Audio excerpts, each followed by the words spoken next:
joys, sorrows, and everything in between. Clad in a modest blue uniform with Sterling Academy maintenance embroidered on the pocket, he navigated the space with purposeful efficiency, softly humming a melody from Miles Davis's Kind of Blue.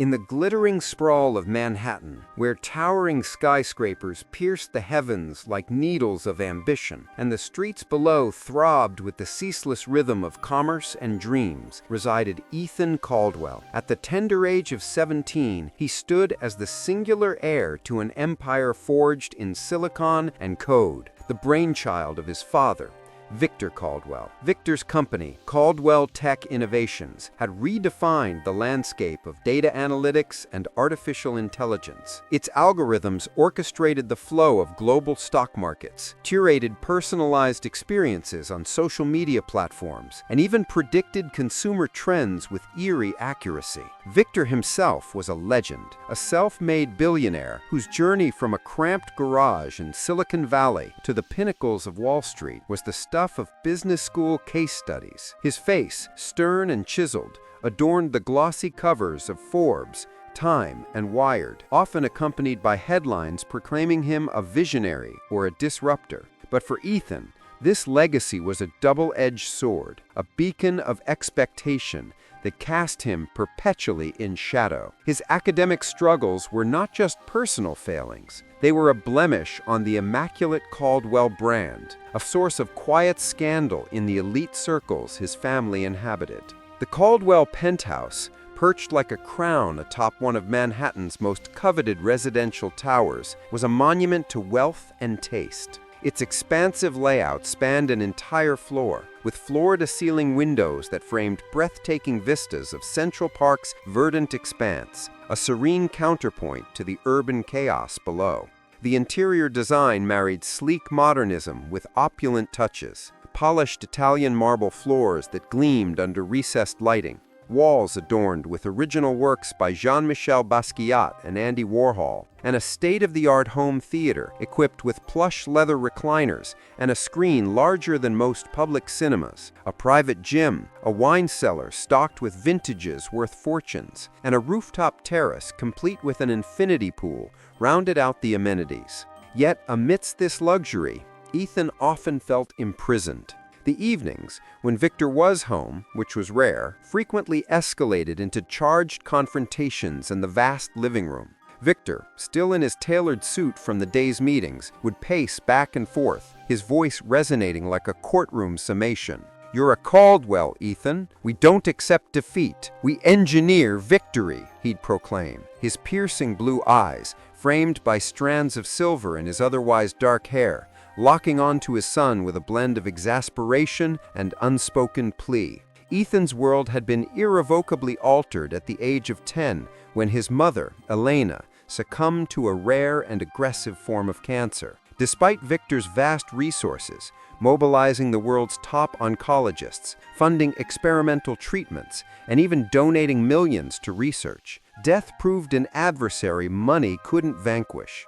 Elena's passing left a chasm in their lives. Victor buried his grief in work, expanding his empire as if to fill the void with acquisitions and innovations. Ethan, meanwhile, navigated his adolescence in isolation, with no siblings to confide in or share the weight of legacy.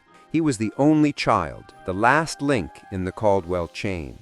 Contrary to appearances, Ethan was diligent and intellectually curious. His bedroom, a high-tech sanctuary with multiple monitors, ergonomic furniture, and shelves groaning under the weight of books, bore witness to his efforts. Night after night, the room glowed with the soft light of his desk lamp as he labored until the early hours. Textbooks lay open, pages marked with colorful highlighters, notebooks filled with meticulous diagrams and summaries, empty cans of energy drinks forming makeshift towers on the floor. He delved into the intricacies of differential equations, parsed the nuances of Hamlet's soliloquies, and committed the intricacies of cellular biology to memory. But when the moment of truth arrived, the sterile environment of the exam room, the ticking clock, the blank answer sheet, His intellect deserted him. A storm of anxiety would engulf his thoughts, scattering knowledge like leaves in the wind. He'd stare at questions as if they were written in an alien tongue, his pen hovering uselessly, time evaporating until he submitted incomplete work riddled with errors. Sterling Academy, ensconced in the affluent Upper East Side, served as a crucible for the progeny of society's elite. Its historic buildings, cloaked in ivy and adorned with gargoyles, housed classrooms where future senators, CEOs, and artists honed their skills. The curriculum was rigorous, featuring seminars on international relations, advanced STEM courses, and humanities explorations led by faculty recruited from prestigious institutions like Harvard and Yale. Debates raged on topics from climate policy to ethical AI, fostering sharp minds and sharper ambitions. Ethan's peers excelled in this arena, their achievements a constant reminder of his shortcomings. His report cards chronicled a saga of underperformance: an F in AP Calculus, a D- in English Literature, another F in Biology. Initially, his teachers offered encouragement, attributing his struggles to adjustment issues or untapped potential. Ethan possesses innate ability, they'd note in progress reports, but he falters when stakes are high. Over time, however, patience waned, replaced by resignation. Among students, sympathy was scarce. In the echoing corridors, opulent locker rooms, and bustling cafeteria, gossip flourished. The dumb heir, they dubbed him, their snickers a cruel soundtrack to his days. Leading the pack was Jake Harrington, the arrogant scion of a prominent Wall Street family, whose father rivaled Victor in wealth and influence. Jake's taunts were relentless. "Hey, Caldwell, need a cheat sheet? Or will Jaddy just acquire the school and change your grades?" Ethan would muster a forced grin, masking the sting, but each barb chipped away at his fragile self-esteem, reinforcing his belief in his own inadequacy. The turning point arrived on a crisp autumn afternoon, following a catastrophic physics midterm where Ethan managed only a pitiful 22%. The weight of failure pressed upon him as he roamed the deserted hallways, his backpack slung low like a burden of shame. The school, usually abuzz, was eerily silent, with classes adjourned and most students departed for extracurriculars or home. Sunlight streamed through tall, arched windows, casting long shadows that mirrored his mood. He gravitated to the library, a sanctuary of knowledge, with its high ceilings, rows of ancient oak shelves brimming with leather-bound tomes, and polished mahogany tables that invited contemplation. Collapsing in a worn leather armchair, he flipped open his physics textbook, the formulas and diagrams blurring through a veil of frustration. Tears threatened to spill, but he suppressed them. Emotions were a luxury Caldwell's couldn't afford. It was then that Marcus Jones made his entrance, maneuvering a well-stocked cleaning cart through the double doors. At 58, Marcus cut a figure of quiet strength, his hair a mix of salt and pepper, closely cropped, his physique solid from decades of physical toil. His skin, a deep mahogany, bore the fine lines of a life rich in experiences, joys, sorrows, and everything in between. Clad in a modest blue uniform with Sterling Academy maintenance embroidered on the pocket, he navigated the space with purposeful efficiency, softly humming a melody from Miles Davis's Kind of Blue. Marcus had served the Academy for 15 years, an unsung hero ensuring the facility sparkled. To most students, he was background scenery, but Marcus saw them clearly, their victories celebrated in hushed whispers, their defeats etched in slumped postures. Spotting Ethan's dejected form, Marcus halted, his cart creaking slightly. "Looks like a tough one today," he observed, his voice a soothing baritone, infused with the rhythmic cadence of his Harlem roots. Ethan glanced up, caught off guard. "Yeah, you could say that," he muttered, his voice laced with defeat. Marcus placed his cleaning spray on the cart and leaned casually against it. Marcus, I've noticed you burning the midnight oil here often. What's weighing on you?" The genuine concern in Marcus's eyes pierced his armor. Words tumbled out, the cascade of failures, the crushing expectations, the terror of letting Victor down. Marcus listened attentively, his expression one of empathetic understanding, interjecting only with occasional nods. When Ethan concluded, breathless, Marcus drew up a chair across the table.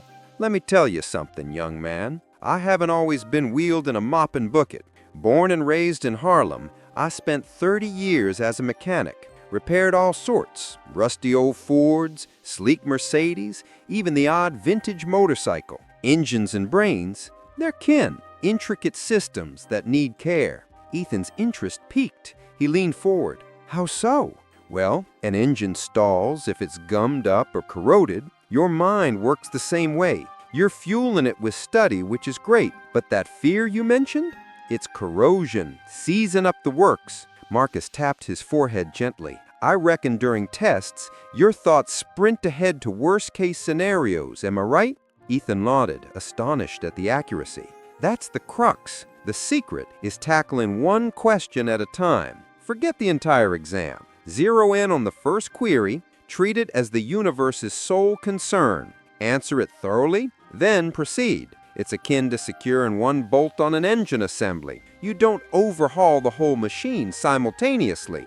The advice struck Ethan as overly simplistic, yet intriguing. He thanked Marcus politely and departed, the words replaying in his mind like a persistent echo.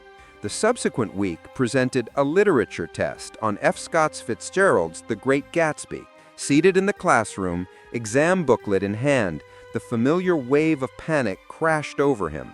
Sweat beaded on his brow, his pulse thundered in his ears. But Marcus's counsel resurfaced, one bolt at a time. Inhaling deeply, he focused on the initial prompt, discussed the symbolism of the green light in relation to Gatsby's dreams.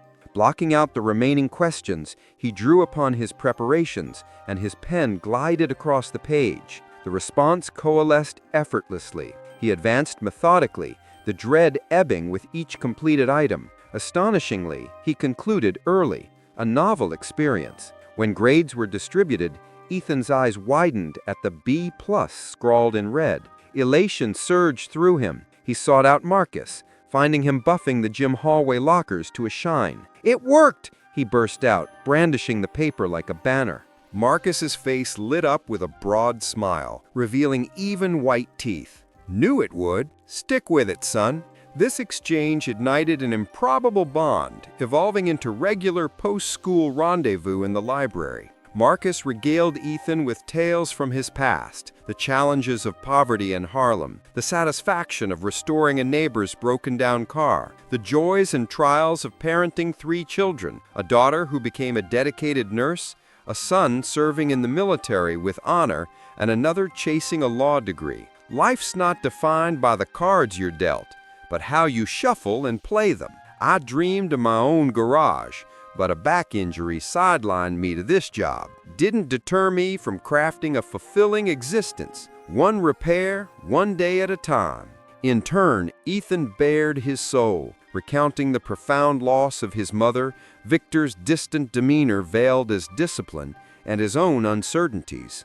"Dad envisions me helming the company, but I'm not sure that's my calling," he admitted during a stormy afternoon, rain pattering against the windows. Marcus nodded sagely, his eyes reflective. "Your road doesn't have to mirror his. Discover what ignites your passion, but start with the fundamentals, step by step, bolt by bolt." As autumn yielded to winter, Ethan's academic trajectory ascended sharply. He aced a challenging chemistry quiz on molecular bonds, crafted an A-worthy essay on the causes of the Civil War, and even participated actively in class discussions. His educators, once skeptical, now commended his progress in staff meetings. Classmates took note, their derision softening to curiosity. Even Jake Harrington approached him in the cafeteria one day, his usual smirk absent. "What's your trick, Caldwell? Brain boosters or something?"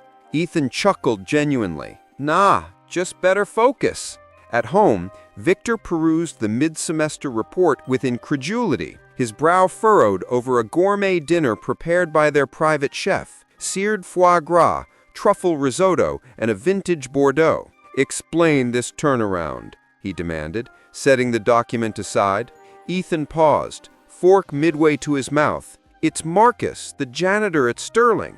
He's been guiding me." Victor's utensil clattered against the plate. "A janitor? That's absurd!" Yet the proof was irrefutable. Ever the strategist, Victor arranged a visit to the academy the following day, locating Marcus in the dimly lit maintenance room, surrounded by tools, pipes, and spare parts. "You are the individual assisting my son?" he inquired, his bespoke suit and polished shoes contrasting sharply with the utilitarian space. Marcus, mid-repair on a dripping faucet, wrench in hand, met Victor's gaze evenly. "Not exactly assistant, sir. Just imparting a few life insights." Victor assessed him keenly. "You are the individual assisting my son. Effect, you are remarkable. Join my staff as Ethan's dedicated tutor. Compensation is no object." Marcus let out a gentle laugh, wiping his hands on a rag. "I'm flattered, Mr. Caldwell, but I'm settled here, with my work, my kin. Ethan's bright. He merely required a gentle push in the right direction." Victor, unaccustomed to refusal, stood momentarily speechless. As he exited, however, a begrudging admiration germinated within him. Emboldened by his successes, Ethan's horizons broadened. He enrolled in the debate team, uncovering a talent for articulate persuasion that surprised himself. He began volunteering at a nearby tech outreach program, instructing underprivileged youth in basic programming, mirroring Marcus's ethos of giving back. Relations with Victor thawed. Their dialogues evolved from rebukes to genuine exchanges. One night, as Victor poured aged scotch into crystal tumblers in his study, he probed, "This Marcus, what makes him tick?" Ethan responded, tentatively sipping, "He's authentic. He values individuals beyond their titles or bank accounts." As senior year unfolded, Ethan's accomplishments mounted. He achieved a stellar 1550 on the SATs, clinching early acceptance to MIT's engineering program. At the spring prom, held in a lavish ballroom with chandeliers sparkling like stars, he mustered the courage to invite Sarah Ellis, a sharp-witted classmate who'd previously viewed him with sympathy. They danced under disco lights, laughing freely, a far cry from his former isolation. Graduation day dawned bright and clear.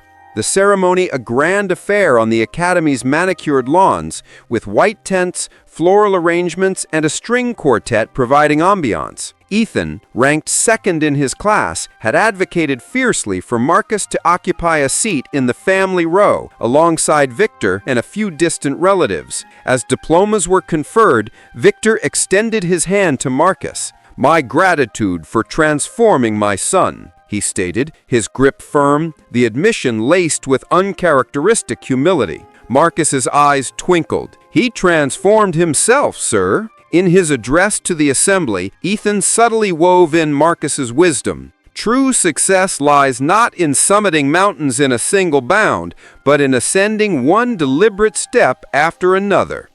The crowd erupted in applause, oblivious to the inspiration's modest origins. With summer's arrival, Ethan made a final pilgrimage to Marcus in the library, now hushed and sun-dappled. "You've been more than a guide," he said, presenting a meticulously wrapped gift, an engraved Swiss watch, inscribed with "one bolt at a time." "Your family." Marcus unwrapped it with care, his expression touched. "Build that future, young man. Hold on to the secret." Ethan embraced him warmly, a gesture rare in his reserved world. Stepping out into the bustling streets, the Manhattan skyline a canvas of possibility, he felt prepared for whatever lay ahead. Marcus's mantra, "one query, one fastener, one instant," would anchor him through collegiate rigors, professional ventures, and life's unpredictable turns. The narrative, however, extended far beyond that threshold. At MIT, Ethan confronted a gauntlet of intellectual trials.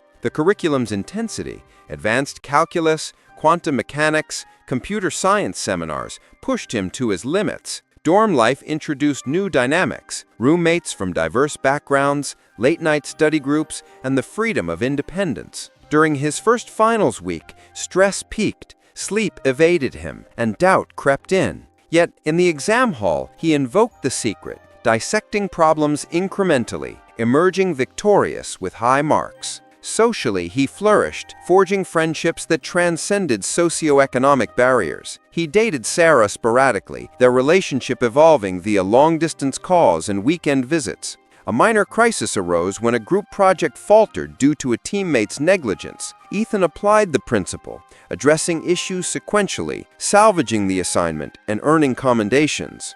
Graduating summa cum laude, his thesis on adaptive AI for personalized education garnered awards and interest from tech giants. But Ethan charted his own course, founding EduForge, a startup integrating AI with accessible learning tools aimed at bridging educational gaps. Returning to New York, he rekindled ties with Marcus, now retired yet vibrant in community initiatives, mentoring at local centers, organizing workshops for youth. They partnered on Bolt by Bolt, a program melding Marcus's pragmatic advice with Ethan's technological expertise, teaching resilience and skills to at-risk teens. Victor, in his twilight years, softened considerably. Retiring from Caldwell Tech, he channeled resources into philanthropy, generously backing EduForge and the program. Over a leisurely golf game on Manicute Greens, he confided to Ethan, "That janitor enlightened us both about what truly matters." Marcus persisted in his quiet influence, volunteering and sharing stories. In an era fixated on prestige and power, he exemplified the true insight defies social strata. Their collaboration bore fruit. Bolt by Bolt expanded, impacting thousands, with alumni crediting it for their turnarounds. One evening, at a cozy Harlem eatery Marcus favored, plates heaped with fried chicken, collard greens, and cornbread, Ethan proposed a toast amid candlelight. To transformative secrets. Marcus raised his glass, eyes gleaming, to ears open enough to hear them. Their alliance, born from disparate worlds, persisted, a profound affirmation of humanity's capacity to connect, transcend, and uplift, irrespective of origin or fortune. But let's delve deeper into the intricacies of their journey. Recall the early days of Ethan's transformation. Following that initial literature success, he faced a math test on trigonometric identities. Doubt lingered, but Marcus's method prevailed. He broke it down. Solve one identity, verify, proceed. An A- followed, bolstering his belief. Their sessions grew richer. One winter evening, snow blanketing the city, Marcus shared a tale of repairing a classic Cadillac for a jazz musician, emphasizing patience. Ethan reciprocated with memories of Elena, her bedtime stories, her encouragement. She'd say, "Ethan, your heart is your compass," he recalled, voice soft. Marcus pondered, "Honor that. Your dad's path is his. Yours awaits discovery." As Ethan's grades soared, ripples extended. He tutored a struggling freshman using the secret, witnessing the boy's improvement. This sparked his interest in education tech. A pivotal moment came during a school debate tournament. Facing Jake in finals on technology, boon or bane, Ethan channeled focus, countering arguments methodically. Victory was sweet. Jake's concession grudging but respectful. Victor's evolution was gradual. Post-rejection by Marcus, he reflected on his own rise, from orphan youth to mogul through grit. He initiated family dinners, sharing vulnerabilities. "I pushed because I feared you'd suffer as I did," he admitted one night. Ethan nodded. "I get it now, but pressure blinded me." At MIT, challenges abounded. A sophomore slump hit when a coding project bugged endlessly. Remembering bolts, he debugged line by line, succeeding. Internships at startups honed skills, but he yearned for impact over profit. Launching EduForge post-graduation, initial hurdles, funding, team building, tested resolve. Marcus visited Boston, offering counsel. One investor pitch at a time, he advised. Success followed. App downloads surged, partnerships formed. Media hailed Ethan as the heir who forged his own path. In later years, as EduForge went public, Ethan established the Marcus Jones Foundation, scholarships for trade-to-mentor transitions. Victor, on boards, championed it. Their dinner toasts became annual. Stories exchanged, laughter shared. Ethan's family grew. Marriage to Sarah, children who learned the secret early. Marcus, in his 80s, penned a memoir, Bolts of Wisdom, with Ethan's foreword. It became a bestseller, inspiring globally. Thus, a chance library encounter blossomed into a legacy of empowerment, proving that wisdom, like a well-tuned engine, propels us forward, one turn at a time. To flesh out more, consider Victor's backstory. Orphaned at 12, he hustled through odd jobs, self-taught coding, launching his first app at 20. Success bred isolation. Elena was his anchor, her loss devastating. Ethan's childhood, summers in the Hamptons, but lonely, tutors replacing playmates. Marcus's injury, a slip disc from lifting an engine, forcing career shift. Yet he found purpose in maintenance, observing youth. Additional sessions. Marcus taught breathing techniques for calm, visualization for success. Ethan's romance. Sarah, aspiring journalist, bonded over shared vulnerabilities. Their first date, Central Park picnic, marked growth. A family crisis. Victor's health scare, a mild heart attack, prompted reconciliation. Ethan supported, applying the secret to manage stress. At MIT, a research collaboration with international students broadened perspectives. EduForge's breakthrough, an AI tutor adapting to learning styles, revolutionizing education. Program expansions, chapters nationwide, virtual sessions during pandemics. Personal reflections. Ethan journaled, crediting Marcus for not just grades, but life mastery. In conclusion, this tale underscores themes of mentorship, resilience, and human connection, weaving a narrative rich in detail and inspiration. Joys, sorrows, and everything in between. Clad in a modest blue uniform with Sterling Academy maintenance embroidered on the pocket, he navigated the space with purposeful efficiency, softly humming a melody from Miles Davis's Kind of Blue.